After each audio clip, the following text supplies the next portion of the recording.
joking, no laughing, no giggling over there. It's Bill. Wait a second. They're allowed to, but they're sitting down. You have to let them. You're not allowed to laugh.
Oh, now I got underlined again.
You may be seated. Do we know if Congressman Bach is still good, or has he gone to vote? Oh, there he is. Are you still able to testify? I am, yes. Okay. Your Honor, before we begin, and I want to get this right, and to try to make sure we have a full, fair, and accurate process, I would like to actually ask that we can split our cross-examination. We had one attorney preparing to ask Congressman Nels specifically about questions, and he was here to, it's number 7 on the witness list, to testify about the selection process for January 6th and go through all of that. We would like that attorney to cross-examine Congressman Buck on that, and then I'll cross-examine him on what he was actually brought here to testify about and January 6th and what he went through there.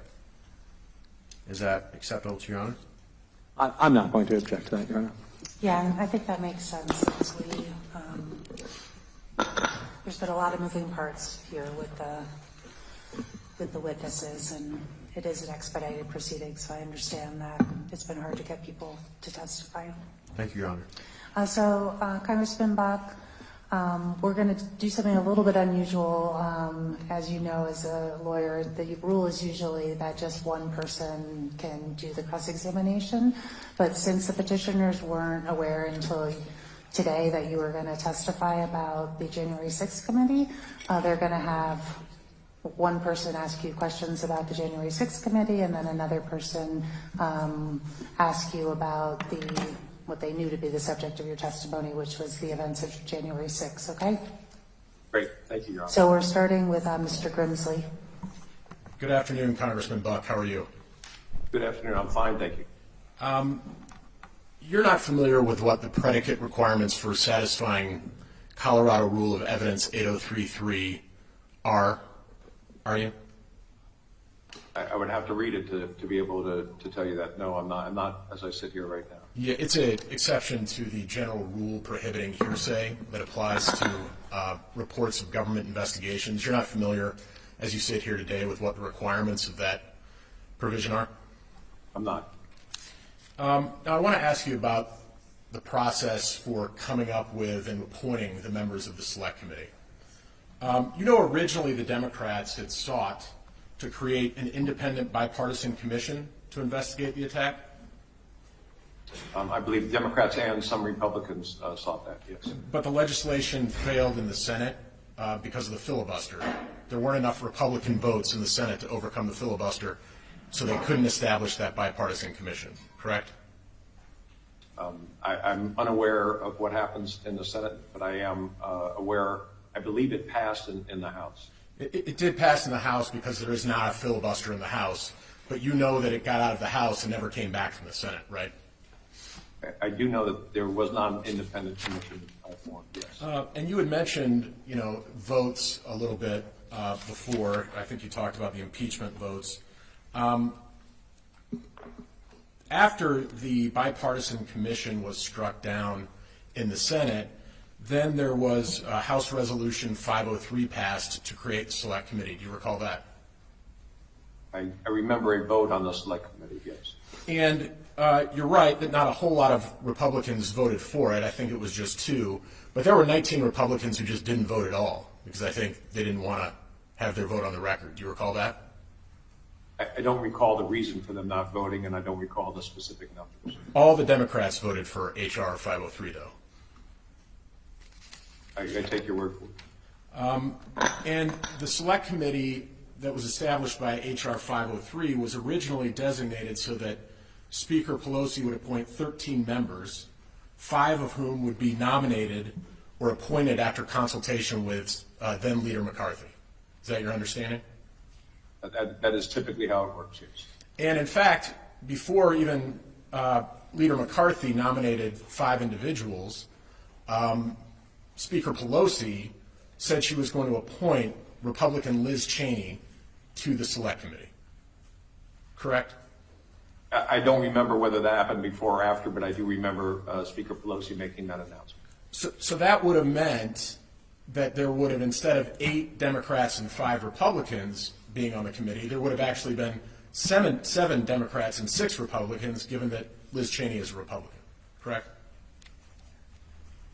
Well, there would have been 8 appointed by the Democrat side and 5 appointed by the Republican side. One of the Democrat appointees would have been a Republican. But just doing nose counting, that means it would have been 7 Democrats and 6 Republicans, unless for some reason that I can't possibly fathom, the Republicans that appointed a Democrat. Correct? And when Speaker McCarthy or Leader McCarthy made his appointments, there was not a Democrat in that group. Yeah. So after Speaker Pelosi said at least that she was going to appoint Liz Cheney, Leader McCarthy nominated 5 Republicans for the committee, and those included Representative Rodney Davis, Representative Jim Jordan, Representative Kelly Armstrong, and Representative Troy Niels, along with Representative Jim Banks. Does that sound right? That does sound right, yes. And Nancy Pelosi did not reject all 5 names, did she? That's correct. She only rejected 2 of the names, and that was Representative Jim Jordan and Representative Jim Banks. That's correct. Now, you do understand, and then after she rejected those 2, then, as I think you said, Leader McCarthy pulled all the nominations down, right? He withdrew the nominations, yes. Speaker Pelosi said 3 of your 5 are totally fine, and you just need to nominate 2 others besides Representatives Jordan and Banks. Isn't that right? I don't know if she said that, but that was certainly what occurred. Now, you've been a prosecutor. Yes. You would not appoint a material witness to a case to sit in judgment of that case, would you? I believe that would be a conflict. And you do understand that while you may not agree, there were many who believe that Representative Jim Jordan was potentially a material witness to the events that happened on January 6th, correct? I believe many people would draw that conclusion. And in fact, he's admitted that he had conversations with President Trump on the day of the attack. I believe there were 2 conversations with President Trump and 2 others with Rudy Giuliani on that day. And Rudy Giuliani and President Trump refused to testify before the January 6th committee, didn't they? I don't know. I wouldn't be surprised if President Trump did. I don't know. I know some witnesses that refused to testify were there were court proceedings to compel their testimony, but I'm not sure, or to hold them in contempt of Congress. But I'm not sure about Rudy Giuliani. But at the end of the day, when some of the very most important evidence in the case is going to be what did President Trump say on the day of January 6th and the attack, especially while it was happening, you're not going to seat somebody who has that information to judge the case, correct? Well, if you're asking me or you're asking, obviously Speaker Pelosi felt that way. I'm asking you as a former prosecutor who spoke at length about how the system is supposed to work. Do you put a material witness who has material information in charge of deciding a case? This is not a court proceeding. The January 6th investigation was not a court proceeding, and so what you're asking me as a prosecutor would not apply to my experience here in Congress.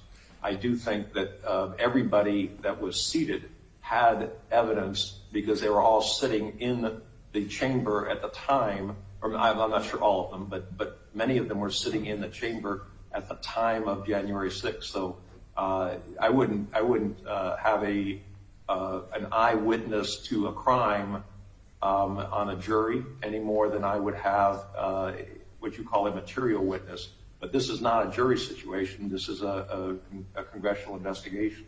Well, 2 questions there. First, you had brought up, I think, on your direct, kind of your view of cross-examination and the adversarial process and how that's really the way to get at the truth. But the fact is, this is a congressional investigation, and they just work a little bit differently than court cases, right? Much different. And then as far as the witnesses and all members of the House being a witness, you're certainly right that all members of the House were witnesses, at least those who were there that day, to the attack on the Capitol. But not all of them had material information about conversations they had had with the president on that day, correct? That's correct.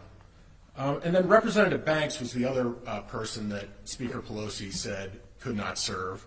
And do you recall that Representative Banks issued a press release shortly after he was nominated by Leader McCarthy?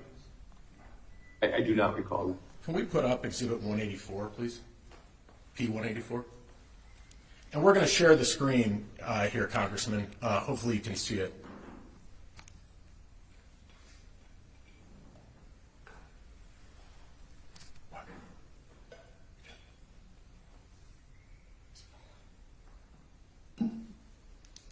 Sorry, it just takes a second. And if you could blow up the document. Can you read that? If not, I can blow it up further. I don't see any document at this point. Oh, shit, we've got it. Here it is. I got it now. Okay, great. Do you see that? It's a press release from, and this is, I'll represent to you, taken from Representative Banks's congressional website. I'm reading it right now. Do you want me to read the document? Oh, you can read it if you'd like, or I can just ask you some questions about it. I was going to go to the 3rd paragraph starting, if Democrats. I see that paragraph, yes. He says, if Democrats were serious about investigating political violence, this committee would be studying not only the January 6th riot at the Capitol, but also the hundreds of violent political riots last summer when many more innocent Americans and law enforcement officers were attacked. And of course, the committee would not overlook the Good Friday murder of U.S. Capitol Police Officer Billy Evans that was perpetrated by a far-left extremist. He then goes on to say in the last paragraph, Even then, I will do everything possible to give the American people the facts about the lead up to January 6th, the riot that day, and the responses from Capitol leadership and the Biden administration. I will not allow this committee to be turned into a forum for condemning millions of Americans because of their political beliefs. What possible involvement could the Biden administration have had with the events of January 6th? I think you're going to have to ask Mr. Banks. Yeah, do you see yourself that President Biden's administration could have had any involvement whatsoever with January 6th? I'm unaware of any. Obviously, their administration was being formed and would be taking over on January 20th. There is a transition period at the Department of Justice, Department of Defense, but I am unaware of any activities that the Biden administration had regarding January 6th.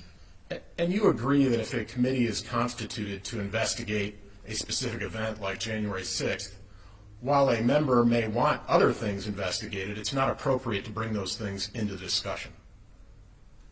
No, I don't think that's the case at all. In the political investigation, it is often brought in what is not happening, what this witness is not testifying about, or the witnesses that we're not allowed to call.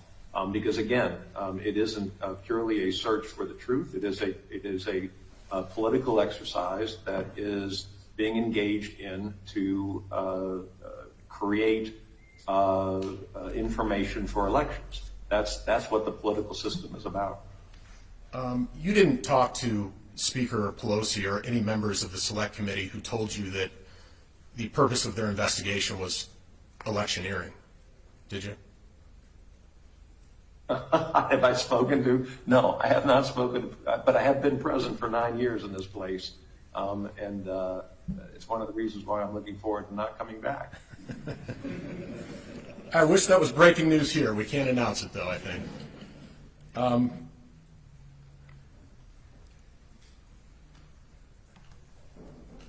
So I want to ask you a little bit about the actual process that the investigative team went through in coming to the conclusions in the January 6th report. You don't dispute that the January 6th committee's investigative staff was led by a former U.S. attorney? I'm unaware of who led that staff. You don't dispute that the investigative staff included roughly 20 lawyers? I don't have any knowledge of the staff that was put together. And the only reason I'm asking you this, sir, is I think that President Trump's lawyers have brought you in here to impugn the integrity and the reliability of this report. So I want to make sure I understand what you know about the process for creating it, okay? You don't dispute that some of the lawyers on the investigative staff were Republicans? I have no knowledge. You don't dispute that as part of the investigation, the committee and investigative staff interviewed or deposed more than 1,000 witnesses? I know they deposed many. I'm not sure of the exact number. You don't dispute that the January 6th committee and investigative staff collected more than 1 million documents? Again, no knowledge. But, You don't- but I'm sorry. I wouldn't dispute it. I'm sorry, I wouldn't dispute it. You don't dispute that the January 6th committee and investigative staff reviewed hundreds of hours of video evidence? Again, no knowledge. You don't dispute that the January 6th committee and investigative staff reviewed more than 60 federal and state court rulings related to the 2020 election? I have no knowledge of how many court proceedings they reviewed. You don't dispute that the January 6th committee and investigative staff presented testimony from more than 70 witnesses at 10 live public hearings, do you? Again, I have no knowledge of how many witnesses were called. You don't dispute that during the investigation, more than 30 witnesses invoked their Fifth Amendment right against self-incrimination? I do not know that number. You don't dispute that others, including President Trump, refused to testify, asserting executive privilege? I do know that I read stories about President Trump. I have no knowledge of others who had testified or refused to testify. And actually, President Trump was asked to testify, and he simply refused, didn't he? The stories that I read indicated that he asserted executive privilege. I'm not sure if there were any other reasons for him not to testify. He could have come in and cleared all this up. He could have testified before the committee, right? There's nothing that prevented him from doing so. Look, I don't know that he could have cleared all of this up as you characterize it. I think that there were a lot of things that happened outside of his scope of knowledge. There were certainly indications from trials that have occurred in the District of Columbia that a group of people from one of the three groups that was organizing this rally had every intention to move up to the Capitol. I'm not sure the president knew that or didn't know that, but certainly there was activities outside of his scope of knowledge that were occurring during this time. But he certainly, if he wasn't involved with that or didn't know anything about it or hadn't coordinated with them, could have come down to Congress and said, I didn't do it. Well, actually, the way Washington, D.C. is set up and the way the Constitution is set up, Congress is on a hill, and he would have to come up to Congress to testify. But because the legislative branch is the superior branch, and that's why we overlook the White House. Well, I am very sorry. He could have come up to the Hill. He certainly could have come up to the Hill to testify, yes. And back to the process, you don't dispute that the majority of people who were interviewed by the committee and who testified were Trump administration officials and other Republicans. I don't know whether that it was a majority or not. You know that there were a lot of Republicans, though, who testified. I do know that, yes. And there were a lot of people from within the Trump administration? I'm aware that, yes, there were people from the Trump administration, from the Trump White House in particular.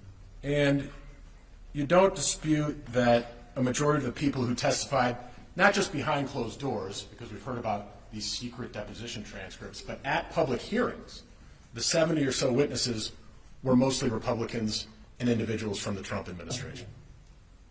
I do not dispute that. Now, for the depositions and interviews behind closed doors before the public hearings, first of all, as a prosecutor, if you're doing an investigation and you're interviewing a lot of different people for that investigation, you're certainly not going to make the interviews public until your investigation is done, are you?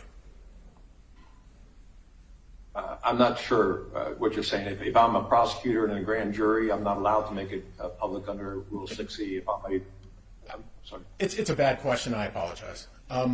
If you're a prosecutor and you're doing an investigation and you're out there with your law enforcement agents interviewing people and trying to come up with what happened and figuring it out, you don't release the transcripts of those interviews to the public until you finish your investigation, because doing so might compromise the investigation, right?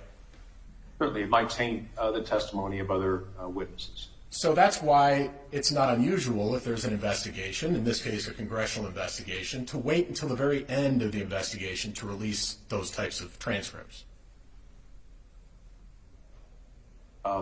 You're talking about the private transcripts? Yes, sorry. Yeah. My only experience in terms of congressional investigations, other than watching January 6th investigation from a distance, was the Iran-Contra investigation. I was a staffer on that. We did not release the transcripts at the time that those transcripts were made. We put a report out, a minority report, and released the transcripts sometime later, if at all. Some of them were obviously classified and were not released. And that's typical, right? If there are transcripts that have in them classified information, you have to weigh the balance between keeping classified information classified and letting the public see it, and you can err on the side of keeping it classified, right? Well, actually, we don't make that decision. The executive branch makes that decision, and it is not based on the balance of interest. It's based on protecting humans and sources and methods.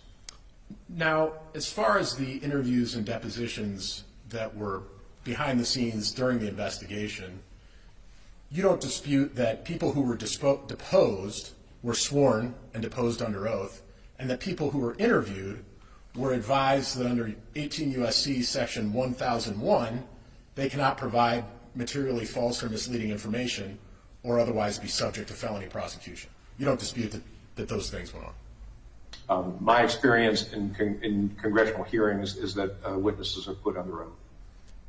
And when they're not, if they're interviews, is it your experience as well that they're told that providing materially false or misleading information to Congress is a felony offense? Yes, and typically sign a statement to that effect. And you don't dispute that except for a few documents implicating national security concerns, the confidential ones we were talking about, the January 6th committee posted every document, every recorded interview and deposition, and every exhibit cited in the January 6th committee's final report on its official public website. Yeah, what they didn't post were the questions that weren't asked, and they didn't post the documents that weren't subpoenaed, and they didn't post the interviews that didn't occur. But in terms of posting everything that they had, yes.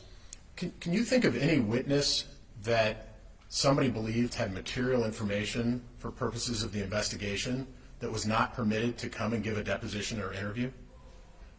I don't think typically people come and volunteer information. I can think of, for example, Jim Jordan, who the staff did, according to Jim, I have no personal knowledge of this, but according to Jim, did not, the committee staff did not follow up and ask him the questions, and therefore the section of the report on Jim, he alleges is misleading. Well, to be fair, this proceeding is not about Jim Jordan. And Jim Jordan's involvement in the insurrection is not an issue here. So can you think of any other witness besides Jim Jordan who you think had information they wanted to provide but wasn't able to? I am not aware of how the committee went about choosing witnesses and other potential witnesses that did not give testimony. Are you aware of any witness that any Republican passed to the investigative staff saying that that individual had material information that the investigative staff did not reach out to? I am aware that it was either the chief of the Capitol Police or the sergeant of arms testified in Leader McCarthy's investigation, and I'm not aware of whether those witnesses testified in the January 6th investigation in public or private. And the McCarthy investigation that you're talking about was the shadow committee that conducted an investigation, the committee consisting of the 5 members that Leader McCarthy had originally nominated for the January 6th Select Committee? I don't know about your characterization of shadow, but it was a group that Leader McCarthy tasked with looking into, a group of members looking into the events of January 6th. And they actually issued a report. Do you recall that? I do not recall ever seeing the report. I remember a press release about a report. You weren't interested in looking at the report? I am not interested in looking at the report. And are you aware of anything in that report from those 5 congresspeople that contradicts anything in the January 6th report? I have no basis to have compared the two. Now, you don't dispute that the final report of the committee and the findings contained therein were unanimously approved by all members of the Select Committee? I have no reason to dispute that. And you don't dispute that if a member of the committee disagreed with any finding, that member could have objected? Again, I don't know what their procedures were. And you mentioned a minority report earlier. Those are common, but they're not required, correct? There is no, typically in the legislation that creates a committee, there is a provision for a minority report. I don't know if there was in this legislation or not. I don't recall. But just because there's a provision that allows for a minority report is not required if at the end of the day everybody agrees on what the truth is. Of course. I've asked you about people that may have had relevant information that weren't allowed to provide it. Can you identify any document that you believe was relevant to the January 6th investigation that the committee did not consider? I am not aware of that. And you were asking questions about the public hearings and how witnesses were questioned in those hearings. You don't have any idea how the witnesses were questioned during their depositions or interviews? I know the procedure because I've been involved in a investigation in the House during my time as a congressman. I don't know if those procedures were followed by the January 6th committee. Now, you raised the impeachment, the second impeachment and the vote in the House, I think, on your direct examination. Yes, I did mention that. You do know that the second impeachment, the vote for the article of impeachment, was the most bipartisan vote for impeachment in the history of the United States. Do you not? I'm trying to think of how many impeachment votes we've had. 5. Okay, well, it was certainly more, in my experience, it was more bipartisan than the first impeachment of President Trump. There was one Democrat who voted with the Republicans on the first impeachment. And in this vote, there were 10 or 12 Republicans who voted with the Democrats on impeachment. Yeah, I'll represent to you that it was all of the Democrats and 10 Republicans in the House voted for impeachment. And that was more people from the president's party than had ever voted on impeachment before. Does that sound about right? I accept that, yes. And then after the article of impeachment was sent over to the Senate voted in the most bipartisan fashion for conviction of any of the, I think, 3 trials in the history of the United States. Your Honor, I would object to this. We've certainly talked about the January 6th report. This is about Congress's actions and historical bipartisanship, well beyond the scope. Well, I think 80% of his testimony was beyond the scope of his disclosure. That's comment notwithstanding, and we certainly understand the perspective of the petitioners. It's still beyond the scope of the direct. I'll sustain the objection. Judge, may I interrupt for one moment, please? Oh, yes. Do you need to leave? I don't. 5 minutes ago, we had a 15-minute vote called. As is typical in Congress, that means I have 30 minutes left. And I just wanted to ask the court if I could, in about 10 or 15 minutes, leave to go walk over to the Capitol. Yeah, you just tell us when you need to, and we will accommodate your schedule. Thank you. Well, I had about 5 more minutes on the Senate's trial of President Trump, so I will not be asking those, it seems. So I will turn it over to my colleague, Mario Nicholas.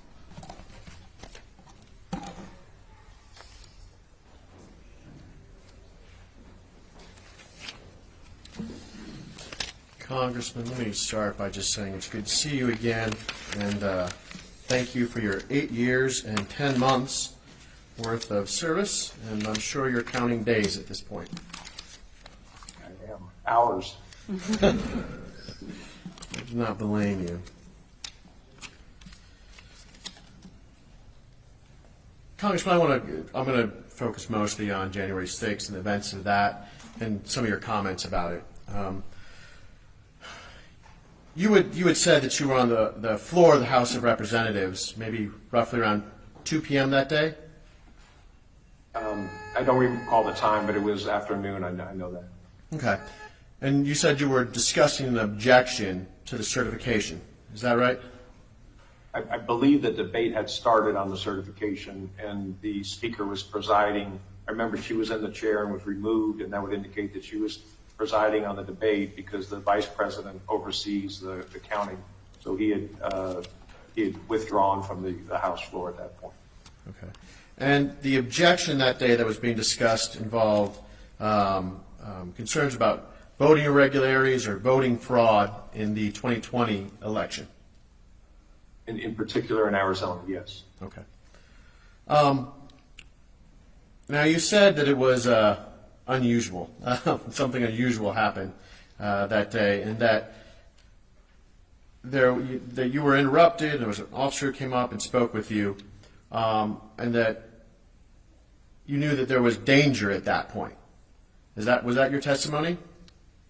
Yeah, the officer didn't speak to me. The officer addressed the House floor at that point. But yes, I believe what she said was that the House had been breached and that tear gas had been deployed and that we had tear gas masks underneath our seats.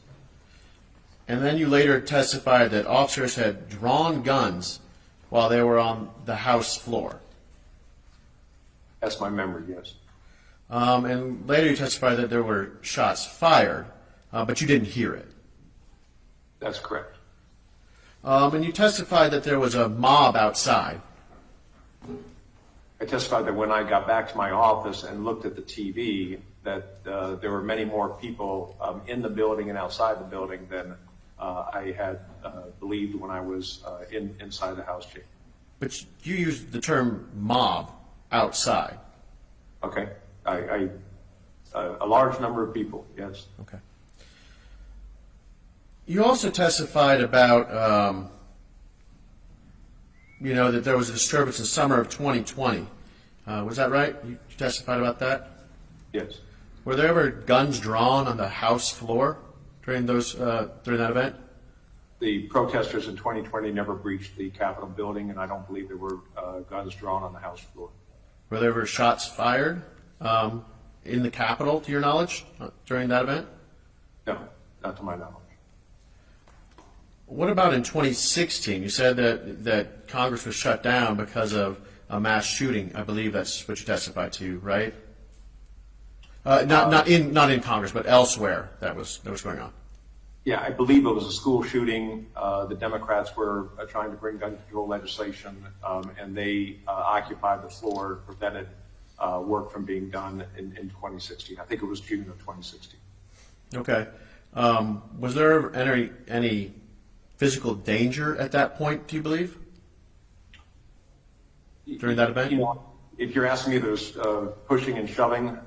My memory is that there was some typical testosterone acts, but there was certainly no weapon drawn. There was no assault in that sense. But that was between members of Congress pushing and shoving. That was members of Congress, sort of more intimidating than really actually pushing and shoving. Okay. But there were no guns drawn on that day either. That's correct. And there were no shots fired on that day either. That's correct. So going back to January 6th, after there were guns drawn and shots fired, you were evacuated from the House floor by the USCP. That's correct. And so you were not able to finish the objection process at that time. That's right. It was delayed. And when did you finish that objection process? A few hours later, I don't recall exactly the time frame, but a few hours later we came back to the House floor and finished hearing the Arizona debate and voted, and then the Senate returned and we continued the process. Does it sound right that it was about roughly 11 p.m. that you voted to certify the election, so voted against the motion to object certification? Does 11 p.m. sound roughly right? Yeah, 11 p.m. sounds right, and I voted to certify, so I'm not sure what I voted against the motion to decertify, yes. Let me see if I can clarify. You voted against the objections. That's correct. Okay. And then was the electoral vote certified on that day, on January 6th? I think it was in the morning of January 7th that the hearing was concluded. So does it sound roughly right that around 3 a.m. On January 7th it was certified? Yes. Congressman, this August you appeared on an interview on MSNBC with Andrea Mitchell, right? I've appeared a number of times. I'm not sure which one.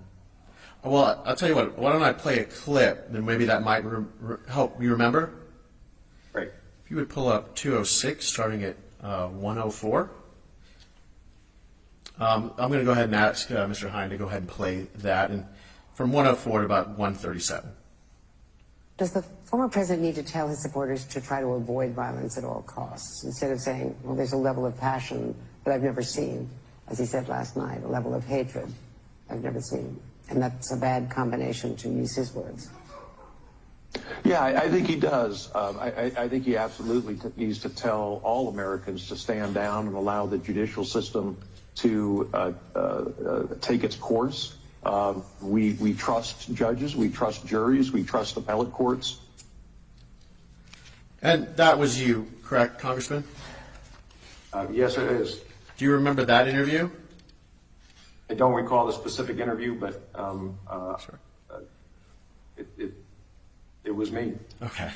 Fair enough. Fair enough. So you were saying that the president, you agree that, yeah, I think he does need to call on people to stop violence, to stand down.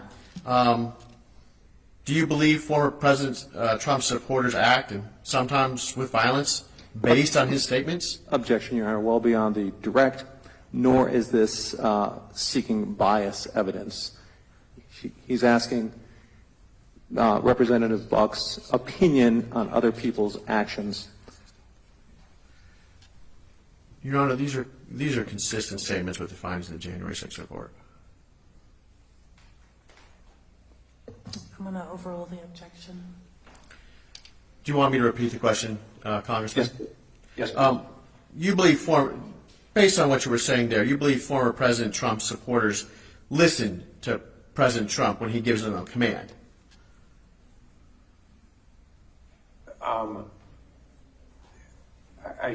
That's a long answer. I Feel think free. that.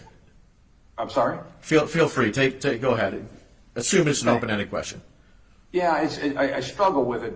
So I think that if President Trump says, it's your duty to vote, you need to go vote, I think that his supporters would listen to that and follow those instructions.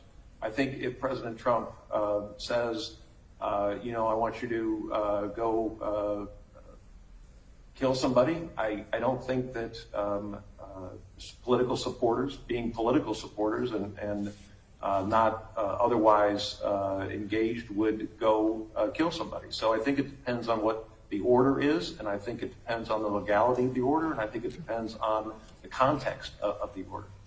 If President Trump, say, asked violent attackers to go home, do you think they would listen to him? Your Honor, I am again going to object. I mean, our direct exam was pretty darn specific to events that happened in the Capitol on January 6th. And I'm going to sustain the objection. Okay. He basically, Congressman Buck hasn't really said there's anything he disagrees with about the January 6th report. So I'm not sure the fact that he has consistent thoughts is really impeachment. Okay. I'll move on, Your Honor. I can move on. Congressman Buck, yesterday you released a video announcing that you weren't going to seek re-election. Is that right? That is correct. And in that video, you said too many Republican leaders are lying to America, claiming the 2020 election was stolen, describing January 6th as an unguided tour of the Capitol, and asserting that the ensuing prosecutions are weaponizations of our justice system. Did you say that in that video? I did.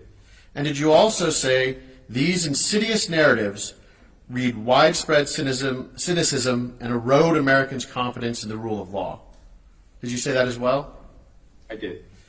What are the lies and insidious narratives regarding the 2020 election and January 6th that you're talking about?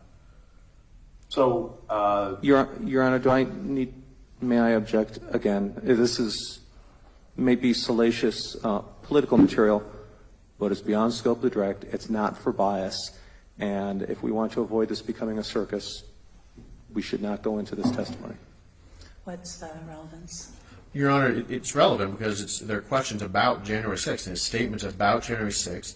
Furthermore, he said that the objections were about voter fraud and voter irregularities that they discussed on January 6th, all of which was brought up during direct examination.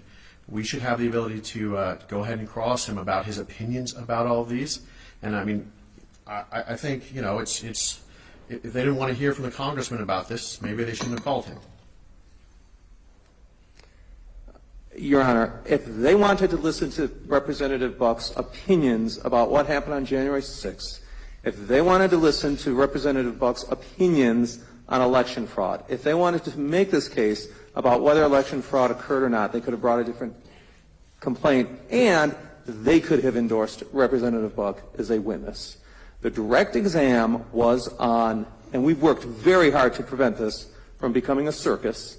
The direct exam was on the events that happened in the Capitol on January 6th, on that one day, and Representative Buck's experience, and with respect to the process of the January 6th committee. Now, Mr. Nicholas's colleague has done the cross-exam with respect to the latter half of the testimony, which we didn't object to. And so this part of the cross, my guess, is supposed to be on the events that happened in the Capitol that Representative Buck saw on January 6th.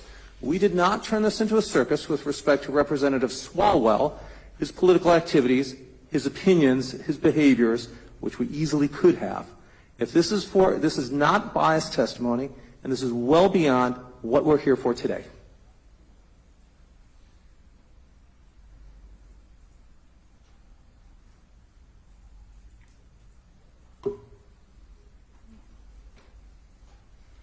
I'm going to sustain the objection. I think that I'm not sure what. I think it's outside the scope of the tract. So why don't you move on to your next topic if you have one? Sure, Your Honor. Congressman Buck, Hold on. do you need to go? Congressman Buck, do you need to go? Oh, he's muted now. We can't hear you anymore. Congressman Buck, we've had an issue before where if you hit mute, Okay. then the clerk has to unmute you. All right, how are you for time, Congressman Buck? I've got about 5 minutes left.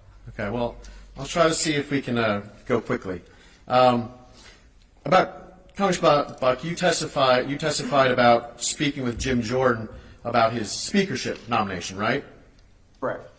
And 2 weeks ago, on October 17th, you appeared on the television show The Lead with Jake Tapper to discuss that issue as well. Is that right? Yes. And do you remember saying on that show that to Jake Tapper that, and I think that if we have a presidential candidate who now is leading, who denies that he lost the election and was obviously behind what happened on January 6th, do you remember saying that to Jake Tapper in that interview? I don't remember it, but I don't dispute that I said something. Well, I'll tell you what. Let me see if we can refresh your memory a little bit. If you can pull up 269 and start from 0 to 042. Your Honor, I'd object to this on the same grounds as before. And I will continue to do so. If we want to litigate these issues through Representative Buck's opinion, I think we need additional time in this case. But that's not why we're here. That's not why we called him as a witness. If Mr. Nicholas had wanted to go in this area, he could have interviewed Representative Buck and asked him questions along these lines. I'm going to sustain the objection.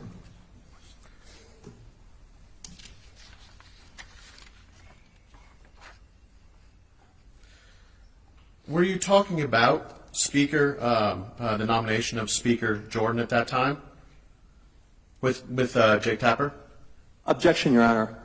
We will renew it for the same reasons. They brought up, Your Honor, discussion of the congressman testified to this during direct about speaking about the nomination of Jim Jordan. And in fact, that's when he talked to him about all the information that he got about the January 6th report. I think we can ask him about what things that he said around that nomination period. Just because you say multiple things during a conversation doesn't make them, one, relevant to this case, or B, not outside the scope of the direct. Okay. So, objection sustained.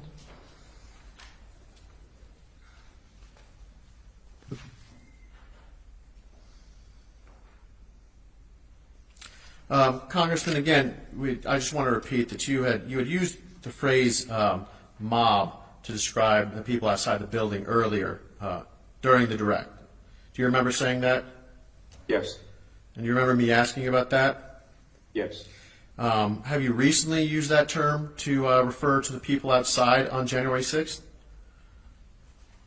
I've used More it recent than today? More. Have you used it? Did you use it yesterday?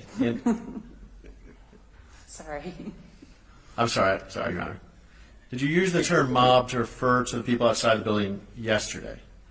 Yeah, I did a number of interviews yesterday, and I may have used the term. It is my feeling of what was going on at the time. And Judge, I apologize, but I've got to run it if that's okay at this point. I have one more question. Oh, you just have one more question? Yeah. But he's going to have a redirect, so hold on. Is there any way, Congressman, that you can come back to finish your testimony? I look forward to it, yes. Okay.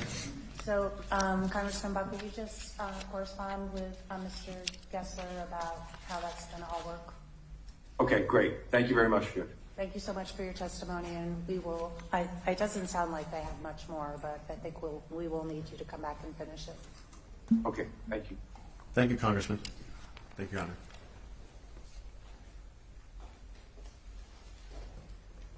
Do I have time for one question, or? Oh, he's We're gone. done. Oh, I think Okay. you are released. I think Okay. you should come back. My so- redirect is one question. I know, but I think he wasn't Okay, really done. that's fine. Yeah. So just let Mr. Gessler know when you're available again. Okay, thank you. After the vote. Thank you. So you can leave.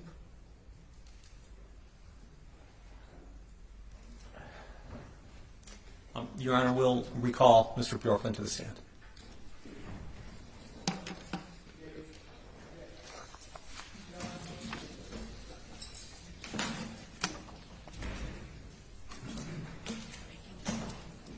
Okay. They were just on the other end. You know how long the hall is. Yeah, we could hear that. It's not as long apparently as the tunnel.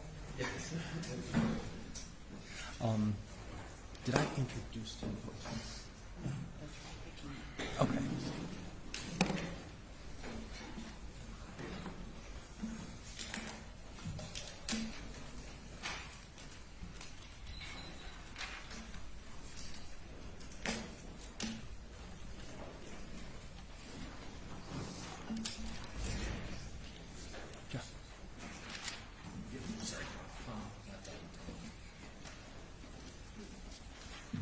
Mr. Bjorklund, you're still at home. Thank you. And thank you for being so accommodating. Sure.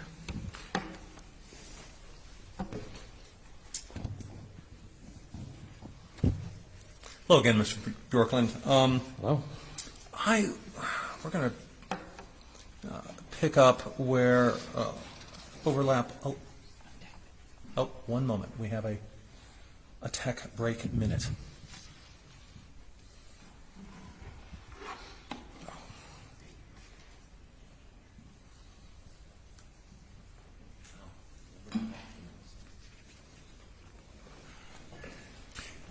Okay, so you can see the screen there?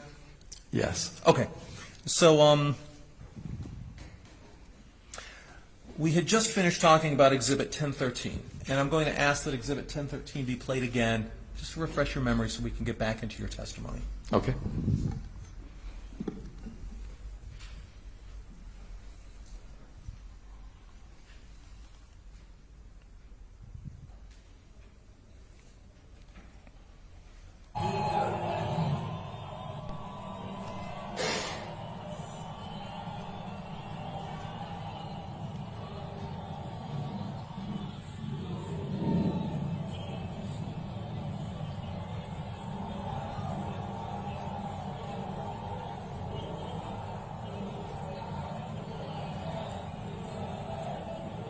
Okay, you can cut that.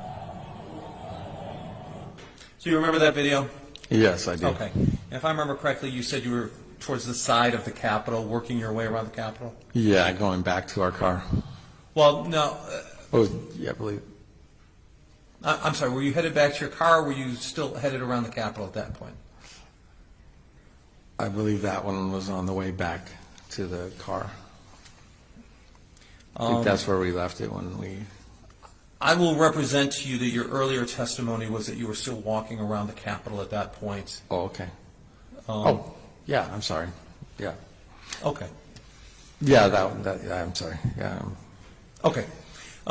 Did you ever go around the entire Capitol towards the well, what's called the front of the Capitol, but is actually sort of the side opposite the Washington Monument. Yes. Okay. Yeah. Tell me sort of what happened from basically roughly where that video was to around the Capitol. Well, that right there, they were, firing tear gas in and flashbangs, and people were chanting USA. And obviously, I stayed on the side. I didn't go into the big crowd. But yeah, I was headed back to going around the Capitol, the side of it. Okay. And what did you see as you walked around the Capitol, if anything notable? Just a lot of, people with flags. It didn't seem to be a lot of movement. There was a guy, on a bullhorn chanting or telling people to go in or move forward, and telling people. I noticed that there was him and there was another person on the other side of this crowd too, doing the same thing. They have bullhorns. I noticed there was bullhorns on both sides, and people were trying to herd the crowd into where they were firing flashbangs and tear gas. And were people in the crowd moving in? From where I saw, people were dispersing when tear gas and flashbangs were going off, but I didn't go into the middle of that, so I didn't. I don't know from that point. From my vantage point, I don't know. The people that I saw mostly were just standing there, and I just felt like the police just didn't want people standing there and hanging around where they were at. I didn't know why, but I just knew that they weren't very happy about it. Okay. Let's go to Exhibit 1014, please.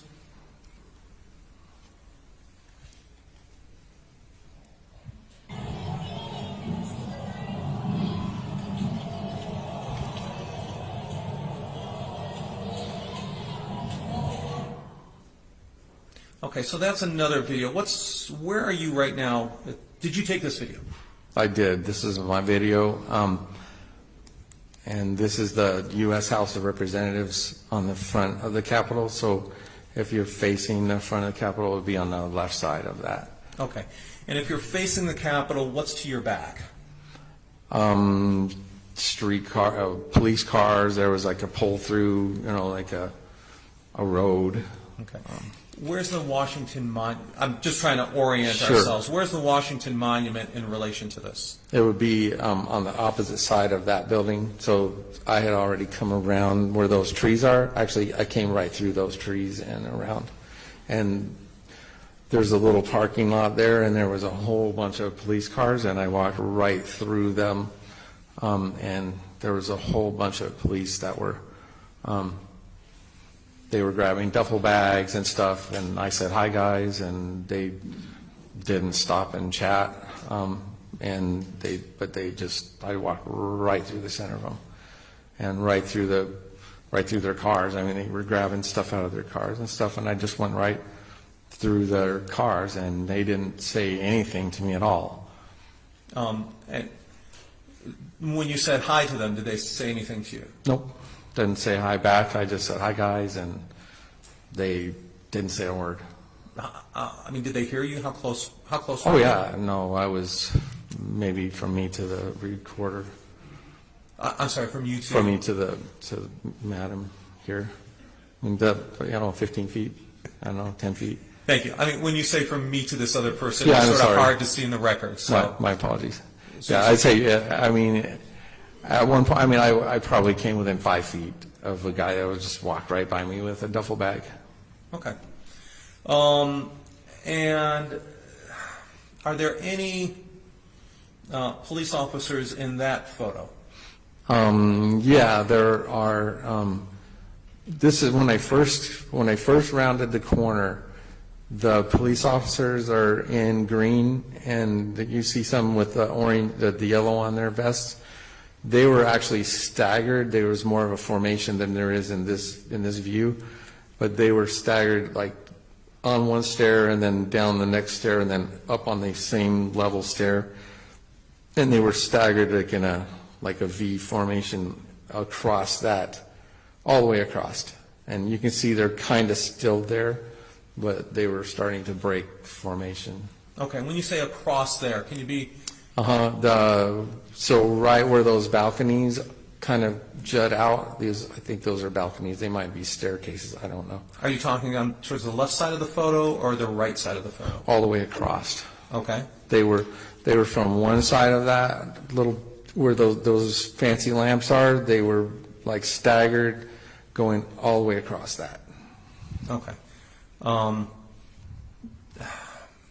So were they sort of forming a line across that, would people have to cross that line to get up the stairs? Yeah, and there wasn't anybody going up there until there was one guy that kind of went up to one of the police officers and asked if he could go up and look in the window. Did you hear that? Oh, yeah, I was right there. I was really close by. Objection, hearsay.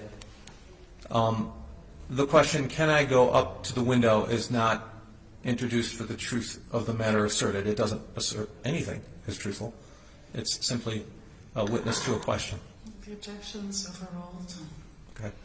How did the police react to that question? One officer looked over his right shoulder at the other officer, and that officer shrugged, and he said, "Sure, go ahead."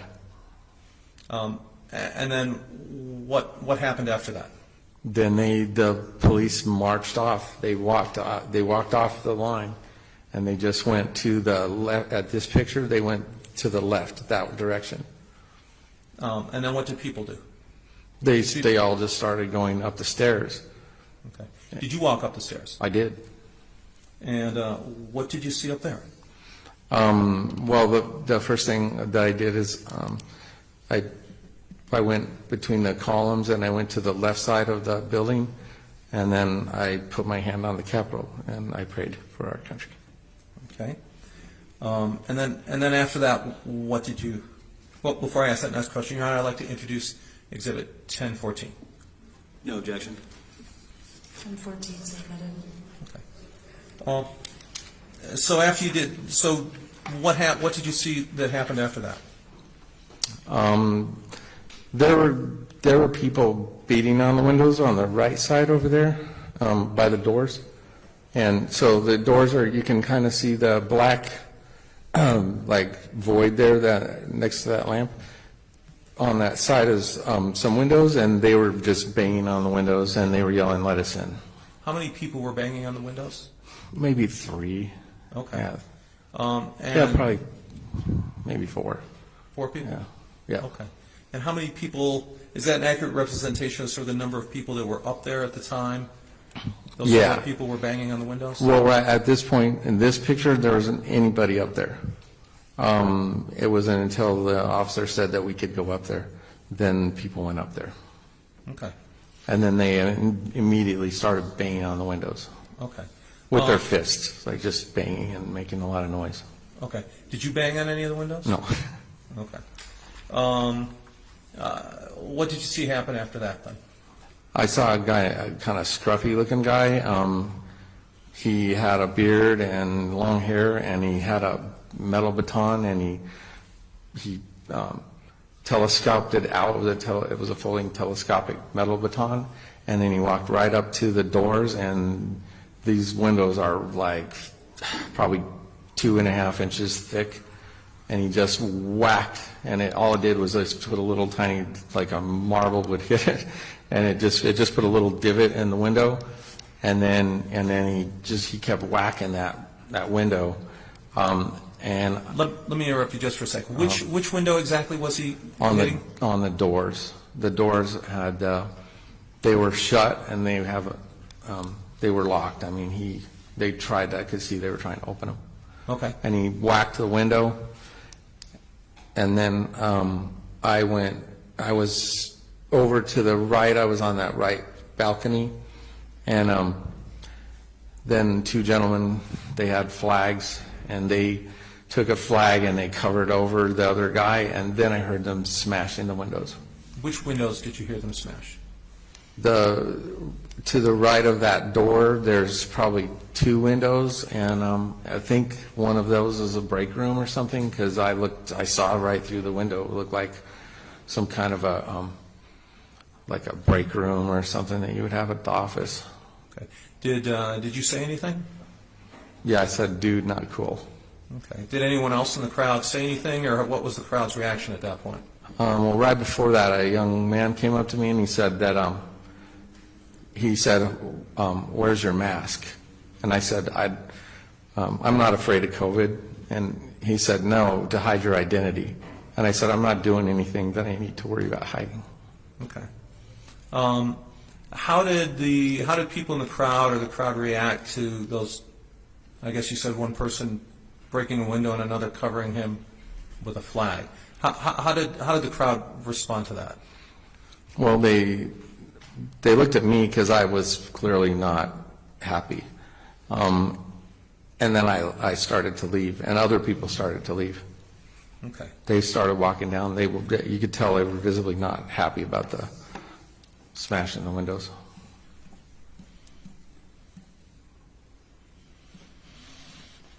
Did you see anyone entering the Capitol? Yes. Describe that situation. At one point, they broke through the window in the break room, and they went through that window. And then within, I don't know, maybe 3 minutes, the big doors opened. And they were these big metal heavy doors with the 2-inch thick glass on the doors, or at least 2 inches. And inside I could see the metal detectors, and they were going off. And they were like beeping. And so then I saw them going in, and I saw other people coming out. Okay. Now, so that group of police, where were the police at this time? They had already left. They were nowhere around. Okay. Did you go in the Capitol? No. And why not? Well, it was tempting. But I saw the metal detectors going off, and I thought we're not supposed to go in there. And so these guys were going through. A gentleman came out. He looked like a professional, just nice haircut, and he had a young man with him. And I said, "Did you take a nice tour?" And he said, "It's really cool in there. You should go in." And I said, "Dude, there are cameras in there, and I don't think they want us in that building." Okay. Let's go to the next exhibit, please.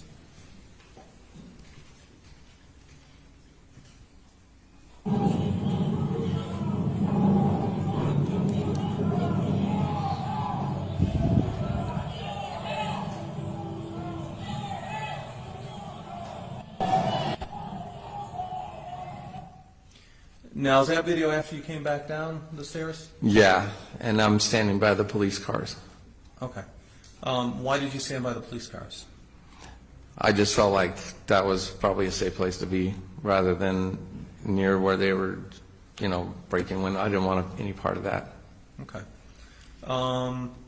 What were the people like around you at that point? Steve actually ended up finding me and meeting up with me through text or something. We communicated somehow, and I told him where I was, and he came around, and he just stood by me, and we were standing there by the police cars and making commentary about the people and just, talking about the general crowd. And okay. Did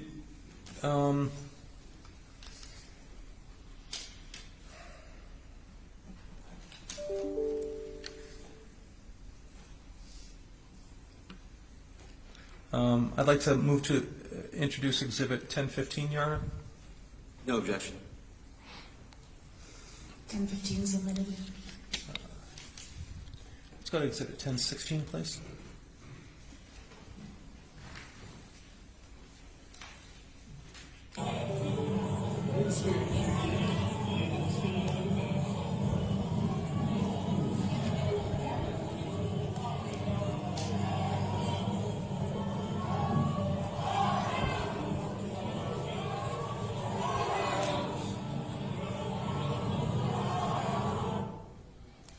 So what's going on there?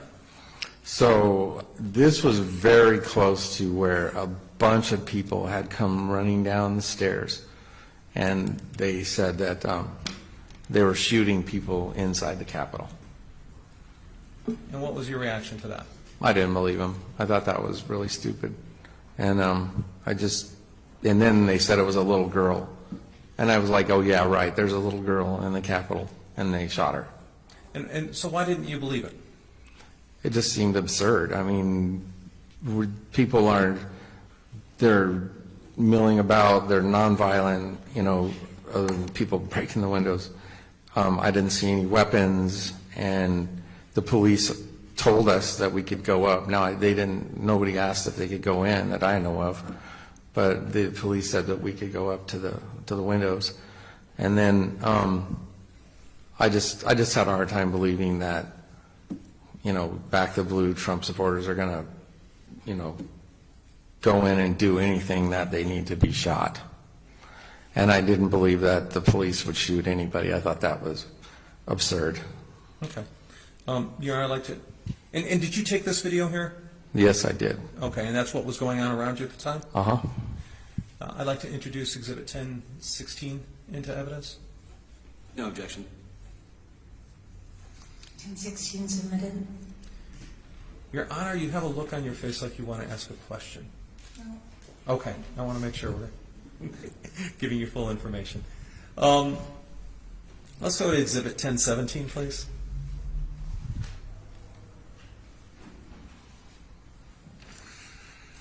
Now, what's this a photo of?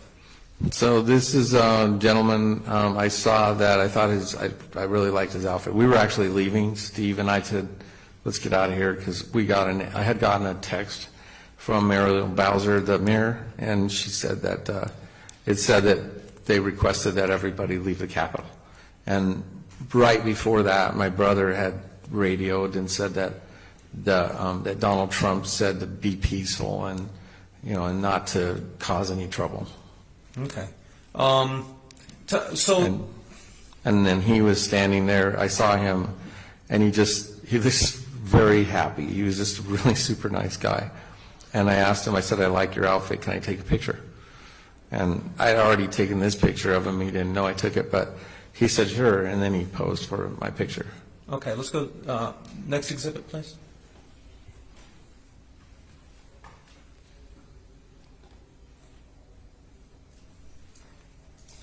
Okay. Is that the same person? Yeah, that's the same guy. Now, why did you want to take a picture of him? I really liked his outfit. I thought it was really funny, actually. Even down to the shoes. He's got red stripes on his left shoe and then blue stripes on his other shoe. And then just the whole, his whole, like the way he was put together. And I thought it was funny. He had a pitchfork and he had the 1776 flag or whatever. But very young, vibrant guy and very friendly. Just super nice guy. I could tell I just liked him instantly. Okay. Did you chat with him at all? Yeah, I said, hey, that's a pretty cool outfit, and and he said thanks, and I asked him if he could take a picture, and other people were talking to him too, but he was just standing there. That's all he did was he just stood there the whole time. I didn't see him leave or anything. Okay. But we were on our way out. We were splitting. Your Honor, I'd like to introduce exhibits. Which one is that? 1016 and 1017. Yes. I'm sorry, 17 and 18. Your Honor. No objection. 1017 and 1018 are admitted. Okay, so you said that you received a call from your brother. Mm-hmm. What exactly was that about? Well, he said he wanted me to like text or tell him what was going on. My phone was down to like 5% at this point. I mean, there's very, very little battery life left. And so that's probably partly why it was so sparing in pictures and things, because even when we arrived, I think I started at 50% and my phone was rapidly going down. But he had said that, Trump, he said Trump said to be peaceful.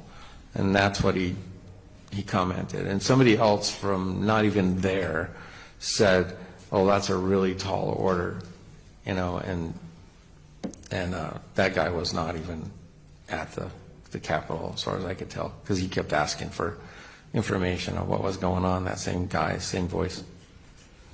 When you say the same voice, what do you mean by that?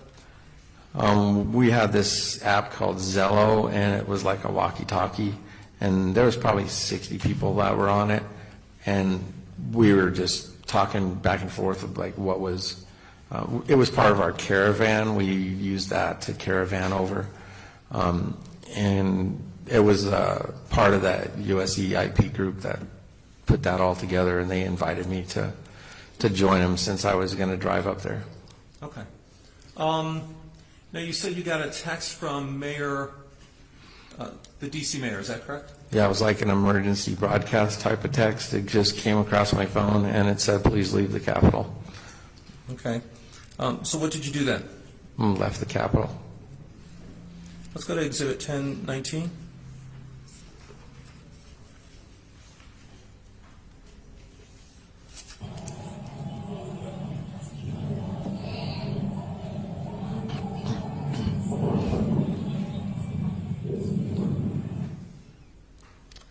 I'm sorry, that's sideways, Your Honor. Is there any way we can turn that around, do you think? Or? Okay. Can you describe what's going on in here? So we were on our way out, and that was the same scene, basically. That's why I got confused when I came in, because this is almost exactly like the other one, because I was actually leaving at that point. And so I just wanted to get a sense of the crowd and what was going on. Okay. So in relation to the Capitol, is it fair to say you were retracing your steps? Where were you exactly? Yeah, we were retracing. Actually, I had like cut through the trees when I went through, but then we actually came back around on the sidewalk, and then we wanted to get into the middle of the mall so we could go find our way back to the Washington Monument and find our car. Okay. And I just took that quick, and my videos get shorter, and obviously I'm not a very good photographer, but that was just a quick sense of what was going on. At this point here, did you see any violent behavior, or how was the crowd behaving? None. Yeah, really. Everybody was just milling around. People were walking around the side that we had just come from, and other people were going and just coming and going, walking around and I didn't hear any more flashbangs or tear gas or anything. So, but we were leaving because we got a text to say to leave. Did you see any police at that point?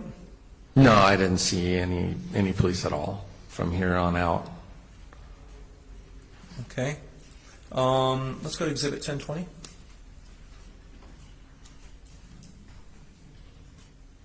And while we're doing that, Your Honor, I'd move for admission of Exhibit 1019. Oh, hold on just a second, please. No objection. Exhibit 1019? Is that the right number? Yes, ma'am. Exhibit 1019 is submitted. Okay, can you play that, please?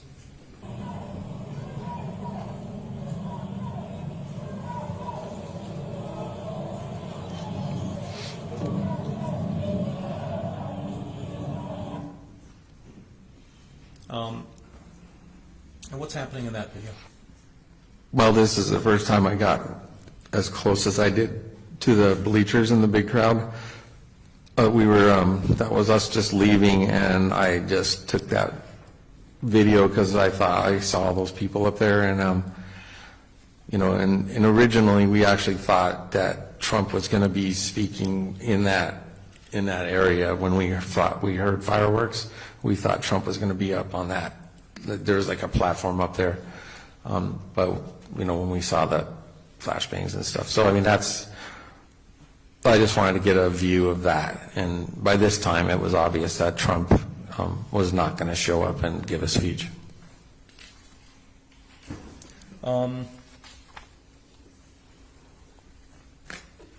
I'd move to introduce Exhibit 1020.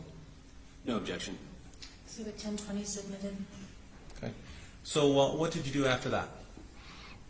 We just hoofed it back to the monument.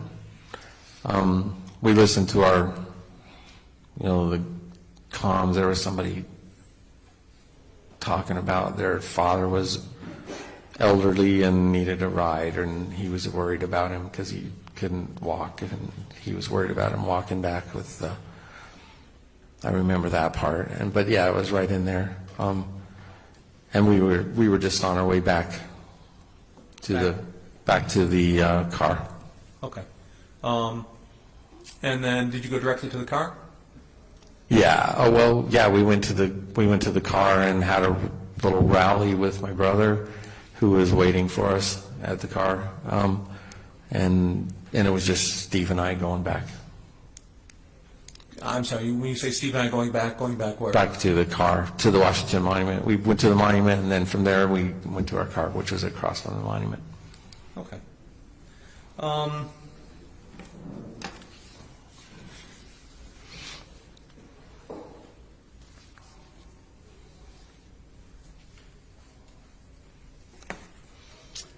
I'd like to turn to petitioners. What's labeled Petitioners Exhibit 207? Could you bring that up, please?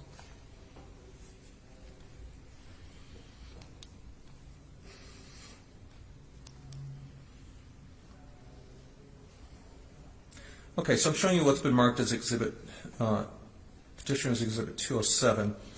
I want you to go to the second paragraph, and it says, it says a newspaper reported that you were driving to Washington and that you announced that you were to, quote, go into the fray. Mm-hmm. Did you, and it says that you announced that in a Facebook post. Yep. That you were driving to, quote, go into the fray. Did you in fact write that on a Facebook post? Yes, I did. And what did you mean by that? I went that we were concerned about Antifa and Black Lives Matter, attacking people, and it's something that I consistently saw at Trump rallies or anything where there was Trump involved. There were violent left-wing radicals trying to hurt people, and I was concerned about that, but I decided to go anyway. So when you were referring to the fray, what were you referring to there? Just that I expected that we were going to encounter people that were violent towards the group. Okay.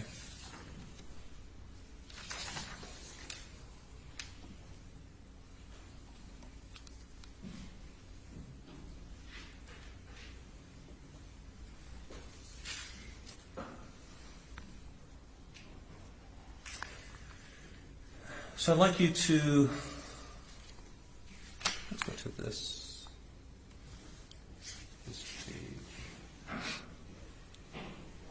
This third page, I believe, is up there. Scroll down a little bit further. Okay, right there. So if you look at that, it says that you said that you saw people in black bloc coming down the mall path, carrying Trump flags upside down. You knew something was up. And then it goes on to say, but still the people who blindly followed agent provocateurs' instructions should have known better. Everything about that moment screamed, this is a setup. Do you see that? Yep. Did you write that? I did. What did you mean by that? Well, I saw people that were like the guys with the bullhorns, and they were trying to push people into the Capitol and trying to make people herd them in, and so that was my observation of that point where they had the bullhorns, and there were people that had like that guy that asked me why I wasn't wearing a mask. He seems out of place. He didn't seem like a Trump guy, and then there were other people that I felt like that just. There was actually, I met a gentleman named, he called himself Jaden X, and he had been, when I was standing in front of the police cars, he was on my right-hand side, and there was kind of a small crowd around him, and Steve asked me, he goes, what's that guy doing? And I said, that guy's Antifa. And he goes, how do you know? He goes, what do you think they're saying? And I said, I don't know, I'm going to go find out. So I walked over there, and this guy was saying that he had video of a woman getting shot, and I asked him, can I see it? And he said, I just played it for these guys and I have to go.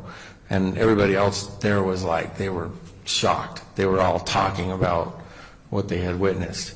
And he said, I have to go, but take a picture of my phone and I will post this to Twitter. And he said, and you can find the video on Twitter. He said, it probably won't be up very long, but you can witness it on Twitter. So I took a picture of his phone, and it said Jaden X, and it had words like revolutionary and all of that. And so I went back to my friend Steve, and I said, yep, he's Antifa. Okay.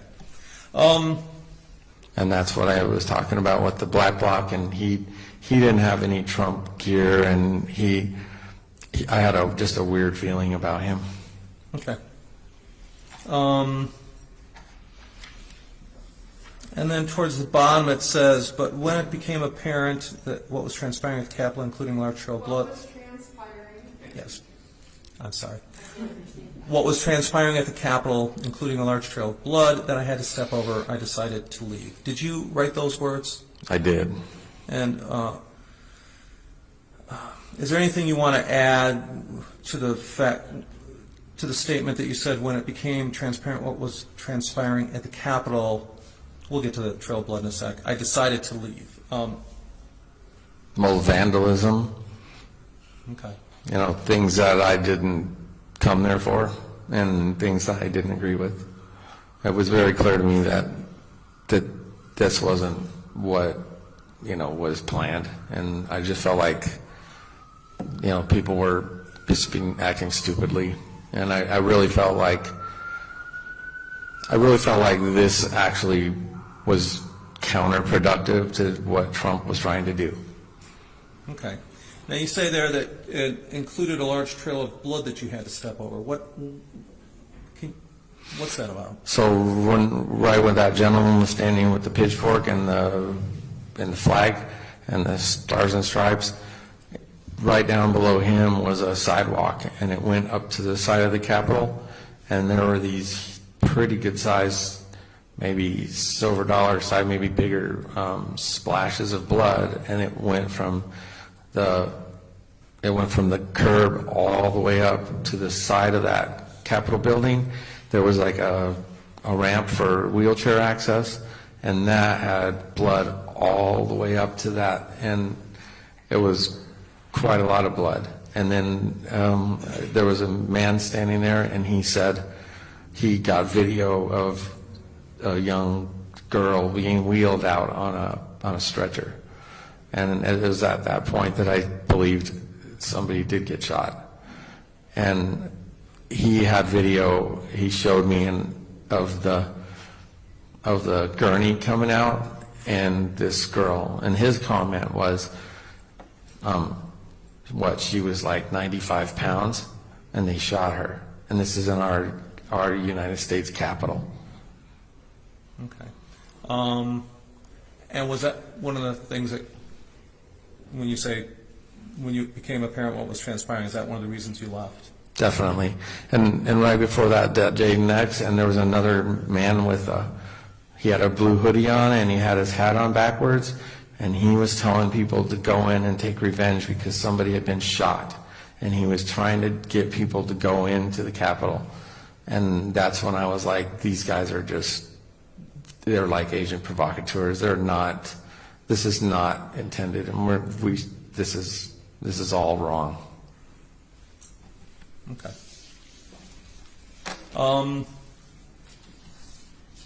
So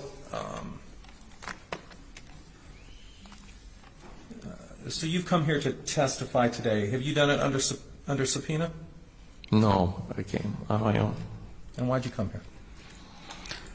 I just felt like it was important that the truth get out of what I saw. I don't believe that there was any kind of insurrection. I think that's a ridiculous narrative. And it's... Your Honor, move to strike this characterization. It's irrelevant. Objection overruled. And I just felt like it's kind of it's kind of an insult to insurrectionists around the world because, Republicans just mad about an election hardly rises to the level of an insurrection. And I wanted to just make that clear that that's a political narrative, and I recognize that I probably was in an area that I shouldn't be. And I felt like I didn't care. You didn't care about what? That what the consequences are, because I feel the truth is more important. When you say the consequences, are the consequences of what? Well, I guess there was grassy areas that I was supposed to walk on that I did. And I didn't have any, there were no signs or anything, but, after the fact, they're arresting people that were in the area that I was, and I feel like I'm a little bit nervous about that. And why are you nervous about that? Because I just feel like they're trying to take revenge. Thank you, and on people who disagree, and the whole narrative that there's a insurrection is so absurd that. But I know that people are married to that position, and they want to make an example of people like me just for walking on the grass. And so what do you consider when you earlier testified you don't care about the consequences? When you say don't, what consequences are you concerned about? Well, I've seen a lot of video of people like getting their doors kicked in and FBI showing up and pulling people out of their houses and putting handcuffs on them. And, I don't want that for me or my family. But the truth needs to come out because, in polite words, it's BS. Okay. I have no more questions, Your Honor.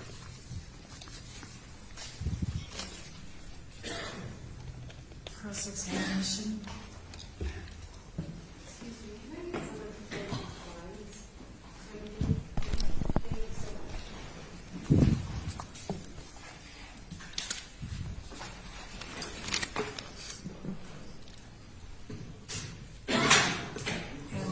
Mr. Gessler, I trust you will see what's going on with Congressman Buck and when he's able to return.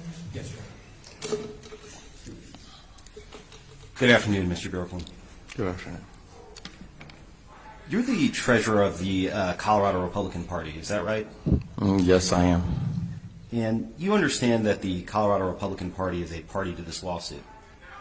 Yes, I do. I understand that. And you understand that President Trump is a party to this lawsuit? Yes, I do. And you're here today testifying as a witness on behalf of President Trump, is that right? I'm testifying as a witness to the truth. That's why I'm here. But you appeared on President Trump's witness list. You understand that, right?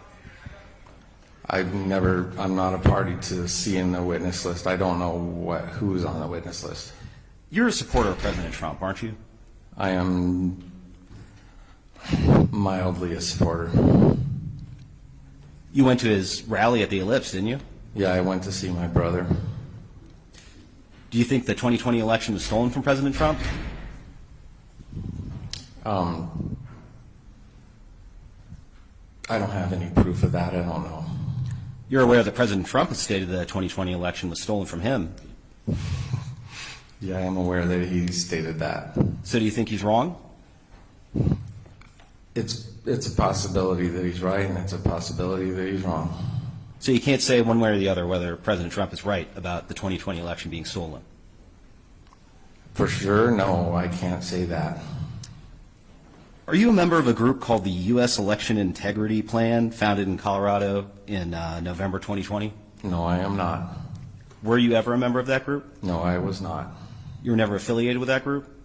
They put me on their chat room because we were all traveling to the to the Capitol, and I wanted to go along in a caravan, and I asked if they knew somebody that, just to share a ride. So you don't share that group's views that the 2020 election was stolen? I don't know what all their views are. I don't know. You were just part of their chat because they added you? They added me because I testified to the Colorado House of Representatives, and they had asked me to join their chat, and especially when I told them that I was going to see my brother at the Capitol, and I kind of just wanted some company. Your Honor, I don't mean to interrupt the cross-exam, but I guess it's good because there's noise in the background. Representative Buck said he would be available again at 4 o'clock our time, although it has to be pretty quick, so my apologies, but I want to give everyone notice. Okay, thank you. Let's talk about your experience on January 6th. Okay. So you traveled from Colorado to D.C. for the rally on the Ellipse on the 6th, is that right? Yes, I did. And you drove from Colorado to D.C., is that right? I drove a big pickup truck on a gigantic trailer. Yep. That's about a 1,800-mile drive, isn't it? It's a long drive. Yep. 24, 25 hours, is that what you testified? Yeah, that's about right. 25, probably 25, maybe even 26 hours. It was a long drive. And you've never been to D.C. before? Never. So let's talk about the Ellipse rally. Mm-hmm. It's fair to say that there were thousands of people there? Hundreds of thousands. So you actually testified there were 350,000 people there? Just a guess, but yeah, Okay, that's just a guess, though. That was just... Sure. Okay. You had no way of knowing why each one of those thousands of people were at the Ellipse rally, did you? No,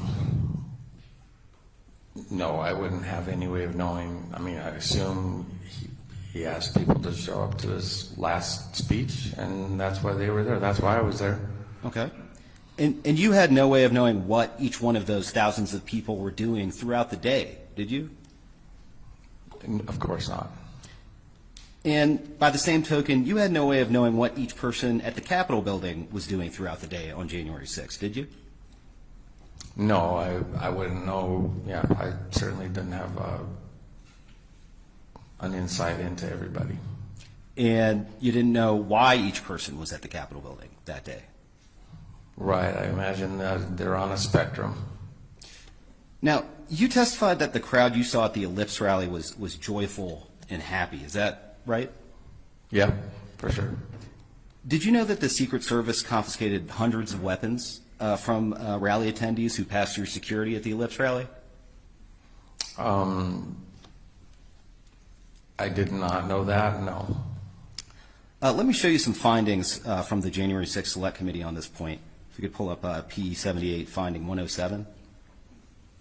Do you see that on your screen? Mm-hmm. And so this shows that the confiscated weapons include 242 canisters of pepper spray. You see that? Oh, I see. 269 knives or blades. You see that? Yeah. 18 brass knuckles. 18 tasers. See that? Yeah. 30 batons or blunt instruments. You see that? 17 miscellaneous items like scissors, needles, or screwdrivers. You see that? Sure. You know, members of the crowd were wearing tactical gear like ballistic helmets, body armor, military grade backpacks. I saw that, sure. So you saw that. That's consistent with what your memory of the events. Yes. Okay. Do you have any reason to dispute these? You have no knowledge to dispute these figures here. I don't have any knowledge of what they confiscated. I wasn't part of their confiscation effort. Does that seem like these seem like the items that people bring to a rally that's joyful and happy? Yes. Okay. Especially when in light of the other rallies that I've seen in Seattle and other rallies that they went to support Donald Trump, and they were attacked, violently attacked, and some people were murdered. And so, yeah, I think that most people were concerned about the violence that were perpetrated on people just because they supported Donald J. Trump. All right. I want to show you some of the crowd's reactions to President Trump's rally at the Ellipse. Let's pull up Exhibit 166.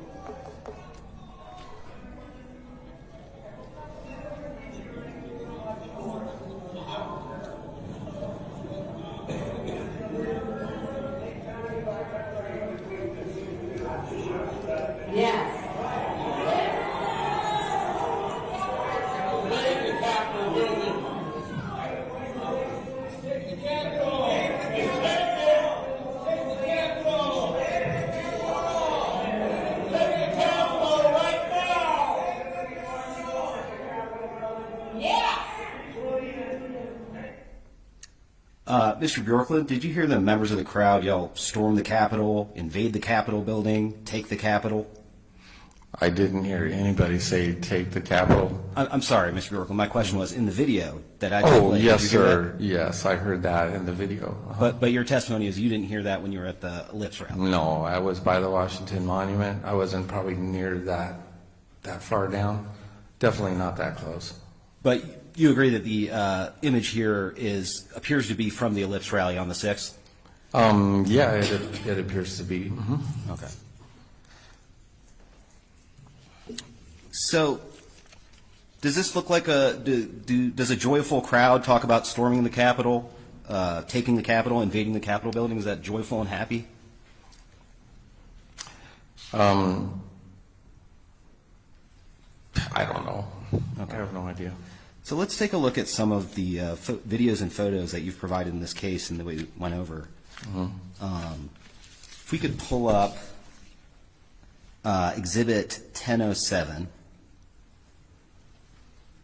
which has already been admitted, and go ahead and play.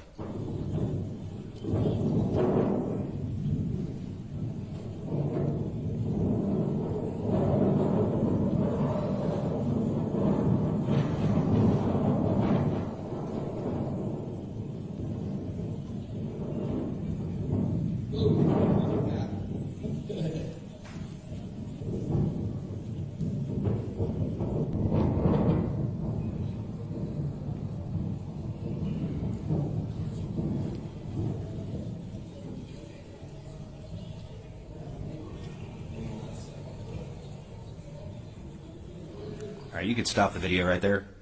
So, Mr. Bjorklund, this is after President Trump's speech, is that right? Yes, it is. So, and you watched President Trump's whole speech? Stayed till the end? No, not quite. Okay. So, would you say this is after 1 o'clock? Yeah. Okay. Yeah. And the video shows folks walking away from the Ellipse, away from the Washington Monument, towards the Capitol building. Right down the mall. And that's what you did, too, right? You were at the Yes. Ellipse, and then you walked towards the Capitol building. That is correct. Okay. Let's pull up Exhibit 1010, which has been previously admitted.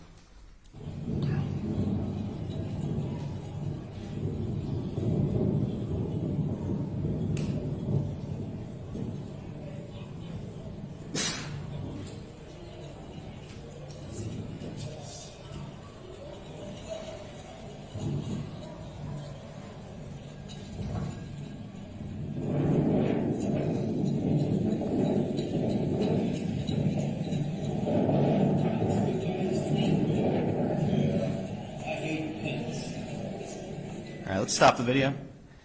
So, Mr. Bjorklund, did you hear the man say Pence defies Trump in the video? Actually, no, I didn't hear that part. I heard the other part. Can we pull it back to 25 second? Sorry. 25 second mark. All right, stop. Did you hear that? Yeah.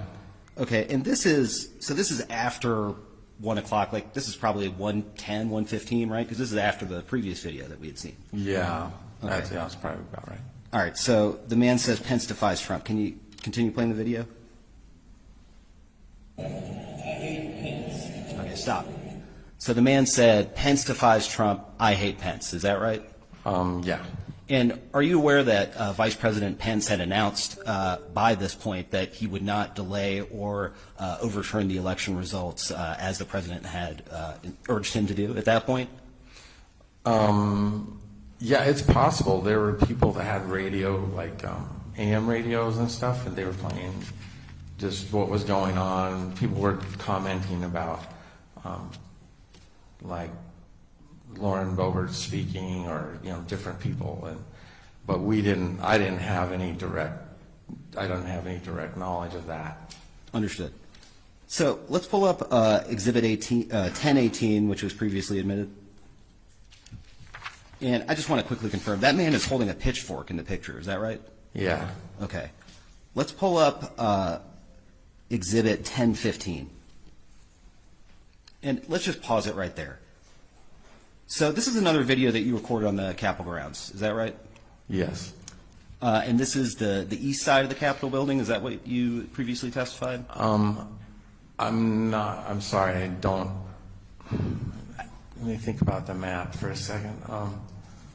It's on the front side of the Capitol. I don't know what that's east or west, or I don't really know. Let me ask you, is it the same side that faces the Washington Monument, or is it the other side? It's the other side. Other side, okay. I thought it was the back, because clearly I went through the front, because it was the most prominent pictures I know. I thought that was the front, and this turns out to be the front of the Capitol.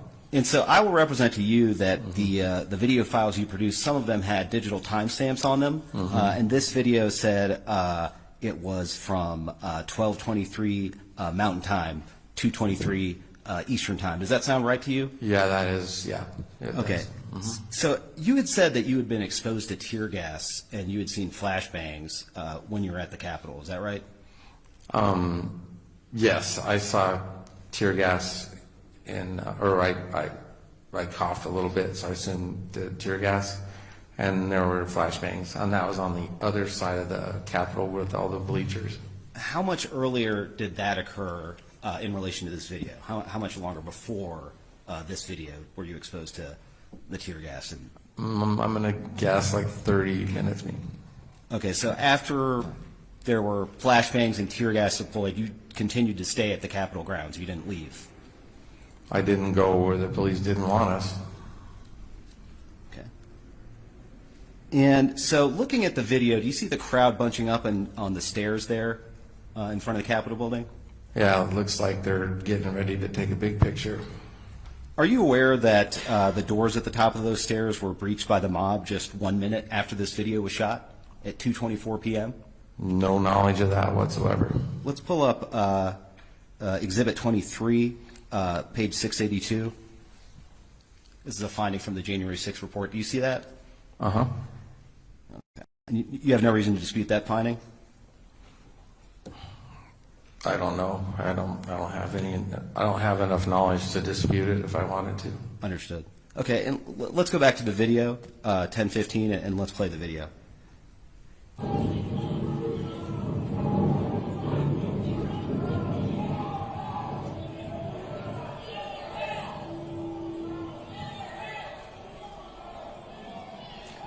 And let's pause the video. Did you hear the people chanting "Our House"? Yes, I did. Did you hear people chant that throughout the day? Down there at the Capitol, I heard people chanting that, yes. Okay. And you had testified earlier that you didn't go inside because you understood the police didn't want you to go inside. Is that correct? Yeah, when I saw those metal detectors and the people smashing windows, obviously I didn't want to be a part of that. And so again, this was from 2:23 p.m. Are you aware that at 2:28 p.m., about 5 minutes later, the mob breached the police line on the west side of the Capitol? Describe the west side of the Capitol. On the opposite side of the building from where you were. Oh, that's the west. I didn't have any clue. I wasn't anywhere near what that. I don't have any knowledge of that. And Mr. Bjorklund, you testified that the crowd that day, at least the ones you observed, respect law enforcement. Is that what you said? Yes. So I'm going to show you some body camera video from a police officer that's already in evidence. If you could please pull up Exhibit 15. Your Honor, I apologize for interrupting. It's about 3 minutes to 4. Could we pause this just for a second so Representative Buck can finish? And again, I apologize. I'm not trying to break up your cause. Kind of told Congressman Buck that we would work with his schedule. Understood. And I apologize to you, Mr. Bjorklund. Would you mind just waiting out in the hall until we finish up with Congressman Buck? I think, what are we looking at, like 10 minutes probably? For me? For Buck. 3 or 4 minutes from us, on redirect, Your Honor.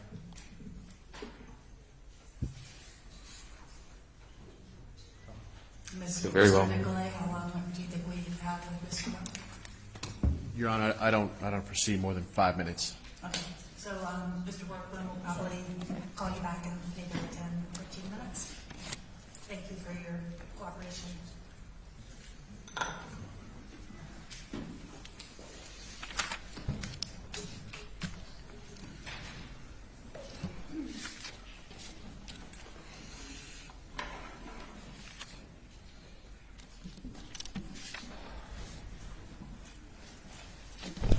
Your Honor, I just received the message. He'll be on in 2 minutes.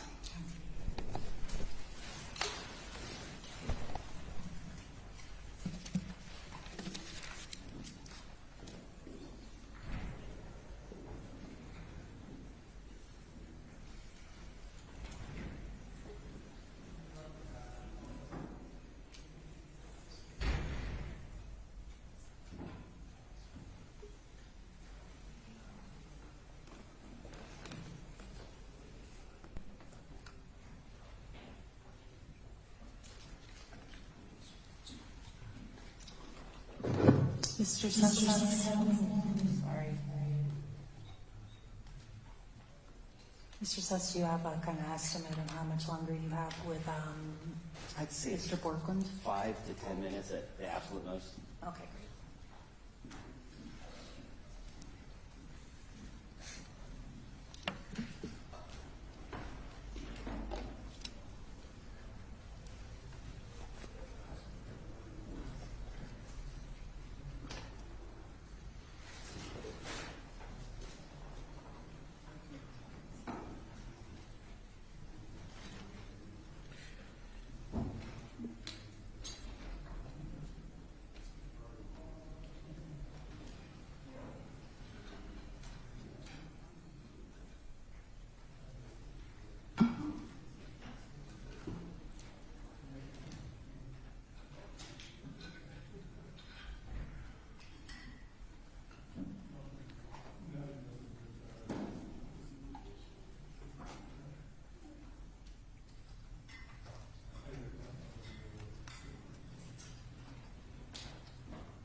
Hi, Judge, I'm back.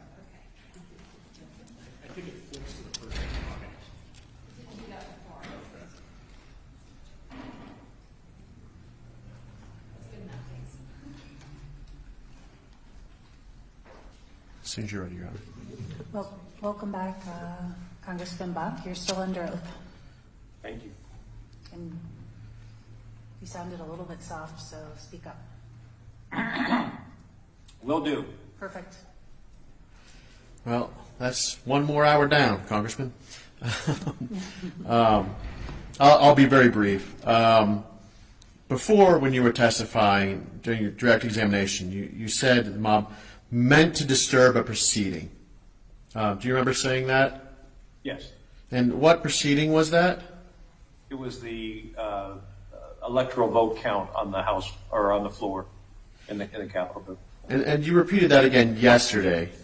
In fact, you said, I think going to the courts is one thing, trying to move the mob from the mall up to the House floor and interrupting the congressional proceedings, whole different issue. Do you remember saying that yesterday? Yeah, I said that in relation to some of the members of Congress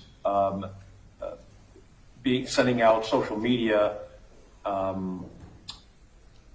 messages to that regard.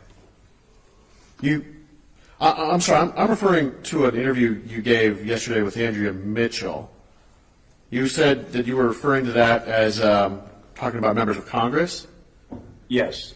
I'll tell you what, I don't remember you actually saying that, so I'd like to, if you don't mind, Honor, if you would bring up P311 and start from 115 to 250.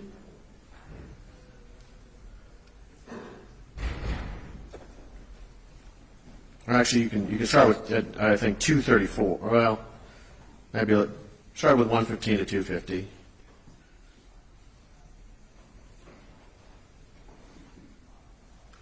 Your Honor, I would object to this. This is a different video than the one we saw earlier.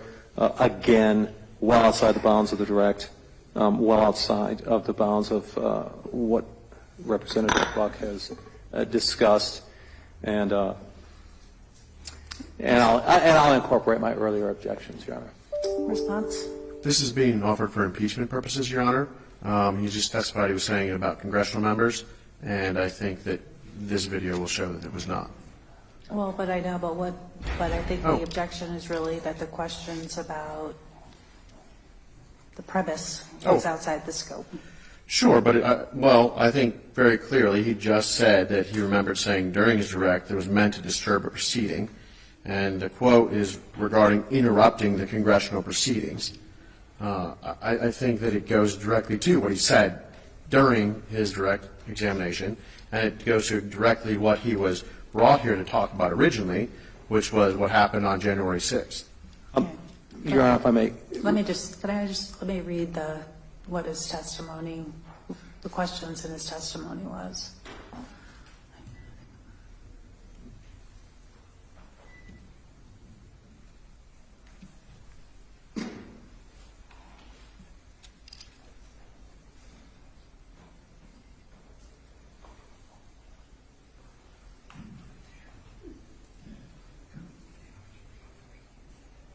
So he's already testified that the mob he was referring to was the mob that tried to disturb the electoral count vote on the floor in the Capitol building. And then you said, and you've said this whole thing about the mob before. So I'm missing the connection here. Well, I think the important part is that they're interrupting the congressional proceedings. Now, he just said in answer to that, when I was asking about the content, the context, he said, well, he was talking about and maybe I can clarify with him. I thought he said he was talking about, well, congressional members or.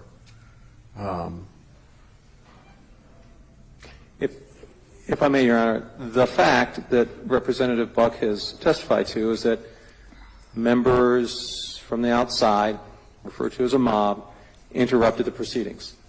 If Mr. Nicholas wants to try and impeach that point to prove that, in fact, members of the mob did not, which I don't think he wants to And do. I know you're trying to get him now to say that he blames President Trump for that, or he said that in the Andrea Mitchell report, and I already said that was beyond the scope.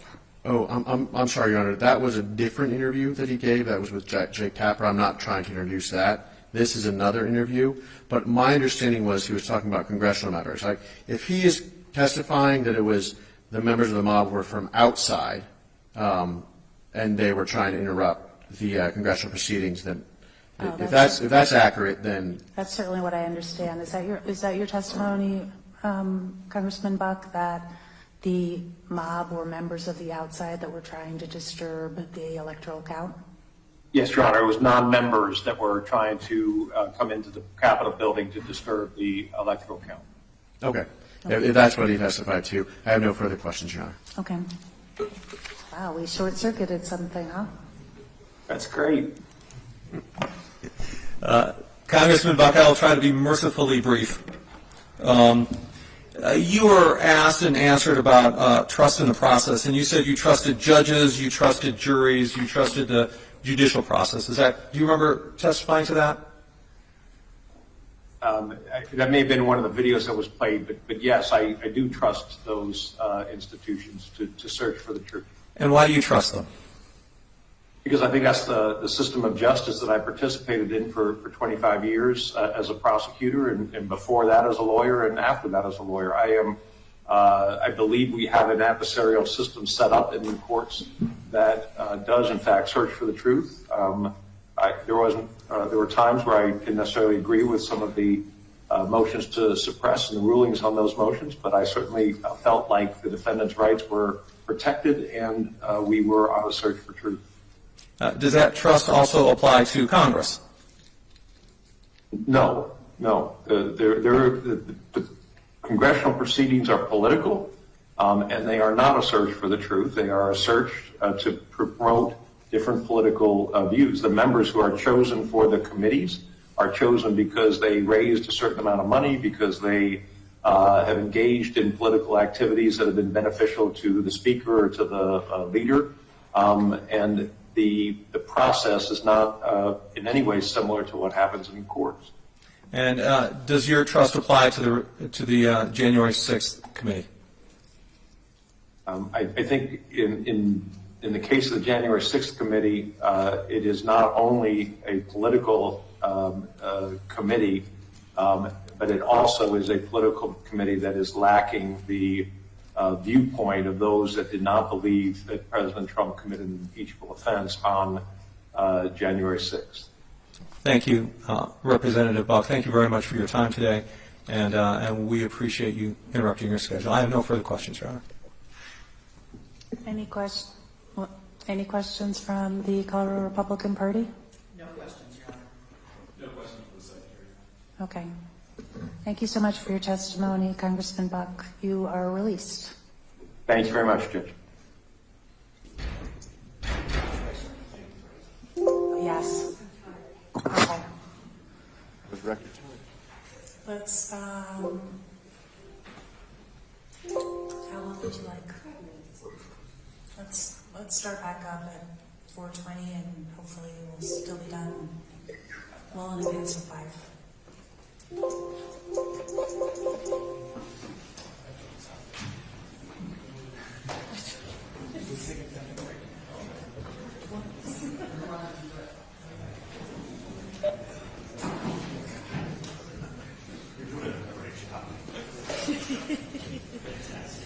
Do a little this.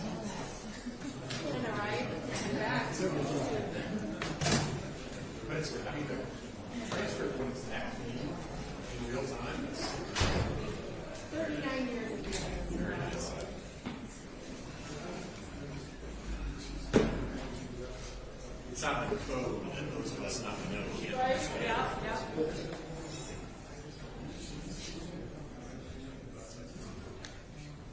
So for you, I hope my pacing is pretty good.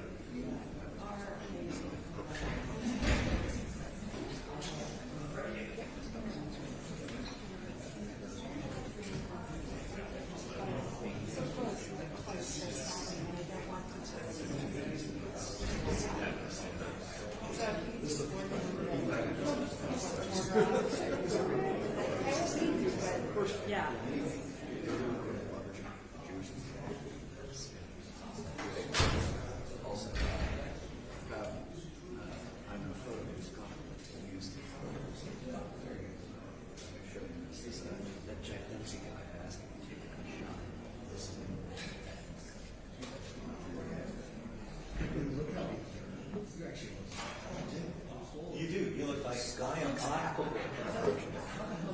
I love it. This is the exchange I have with my boys. Abigail, Sarah Hansen, and Red Creek. Don't forget. No, wait for it. We got to finish up the top floor. Oh, I see. That's great. That's right.